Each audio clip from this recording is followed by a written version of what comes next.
தருமபுரி மாவட்ட கழகத்தின் சார்பில் நடைபெறுகின்ற செயல் வீரர்கள் வீராங்கனைகள் ஆலோசனை கூட்டத்தில் கலந்து கொள்வதற்காக இன்றைக்கு நாங்கள் அனைவரும் வந்திருக்கின்றோம். நீங்க எது கேட்கறீங்களா கேளுங்க.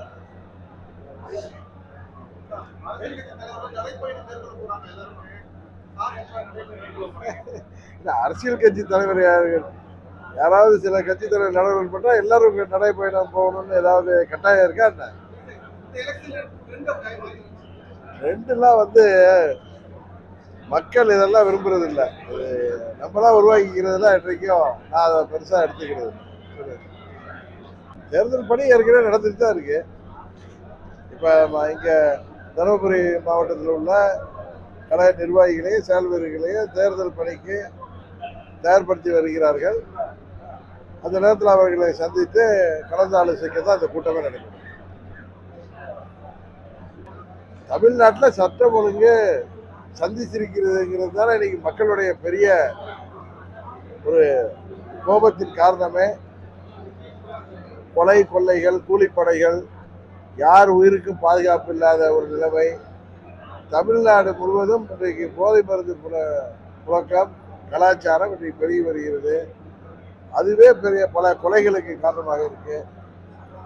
யாருடைய உயிருக்கும் உத்தரவாதம் இல்லாத சூழ்நிலை தான் இன்றைக்கு தமிழ்நாட்டில் நிலவுகிறது. இந்த ஆட்சி அவர்கள் தேர்தலுக்கு முன்பு சொன்ன எந்த வாக்குறுதிகளையும் நிறைவேற்றாத அனைத்து தரப்பு மக்களும் சாலைக்கு வந்து தங்கள் உரிமைக்காக போராடுகின்ற ஒரு சூழ்நிலையில இன்றைக்கு தமிழகம் சென்று கொண்டிருக்கிறது.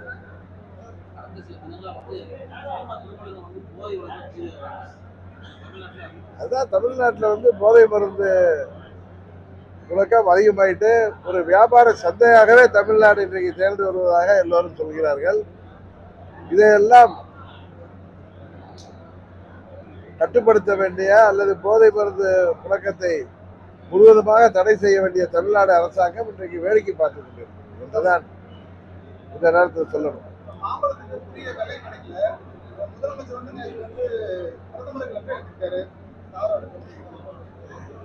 அதாவது ஏற்கனவே நான் இன்னைக்கு ஊடகங்கள்லாம் பார்த்தேன். நமது கிருஷ்ணகிரி தருமபுரி இந்த பகுதியில் மாம்பழம் சேலம் பகுதியிலாம் விளைகின்ற மாம்பழத்திற்கு உரிய விலை கிடைக்காதனால நிறைய பேர்